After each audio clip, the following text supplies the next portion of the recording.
Dale, welcome back. We are looking at a feed today that swings hard between domestic policy and global conflict. You're seeing this new directive on generic drugs starting August 1st. I am Ray, and it's the kind of structural crack in the old system we've been waiting for.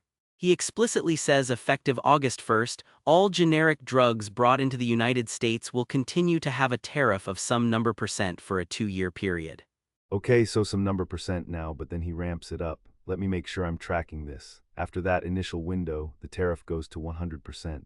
Exactly, the Post says the tariff will be raised to 100% for a 1-year period of time, and then jumps to 200% thereafter. That is an aggressive escalation if companies don't reshore. He frames the objective as protecting people by forcing them to build plant and equipment within that stated period. But look at what he's doing with the war stats right next to it. It's a stark contrast, Ray. He lists Afghanistan as 20 years with some number dead, Vietnam as nearly 2 decades and tens of some number more, but then he drops this. Venezuela war, 1 day, 0 dead. 1 day, 0 dead. That is a wild claim to post alongside the Iran military conflict, which he says took 4 months with 18 casualties. He's clearly making a point about efficiency versus attrition wars. He's showing that when you strike hard and fast, the cost is negligible compared to these forever wars where he says we lost nearly some number in Vietnam alone. It's a signal that the system of endless engagement is broken.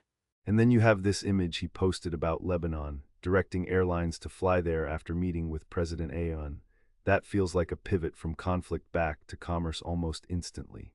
That's the chessboard. He's calling it a beautiful land and opening travel right after talking about war stats. While all this noise happens, look at what the markets did. Crypto is just whipsawing wildly.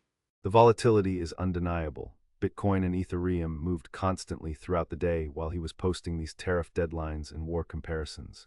Did you see that image of the young man executed in Iran? I did, Ray. It's haunting. 23-year-old Gal Mohammed Mohammadi described as innocent by the person he amplified. He shared a post saying this 18-year-old was also executed today. It puts the 0 dead claim in Venezuela right next to these executions and the call for parents back in charge of education. 1 day, 0 deaths. Another day, a child gone. It's all over the feed. And don't forget the exodus he's talking about, rich people pouring out of blue states at levels never seen before, turning them into what he calls ghettos of the future.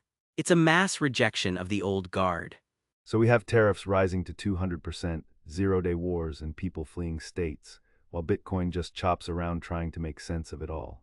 That's the beauty of hard assets in this environment. The fiat system is cracking under these new policies, Ray. When he says pharmaceutical facilities are being built at a level never seen before, that's real capital moving. From 0 tariffs to 200%, from war stats to airline routes, Dale Hutchins, thanks for turning this over with me. Stay safe out there while the markets swing. That's the show. We're on Spotify and YouTube if this earned it. Like, subscribe, tell a friend. And housekeeping, the machine that writes this gets tuned constantly for cleaner news. The numbers are real, the jokes are not.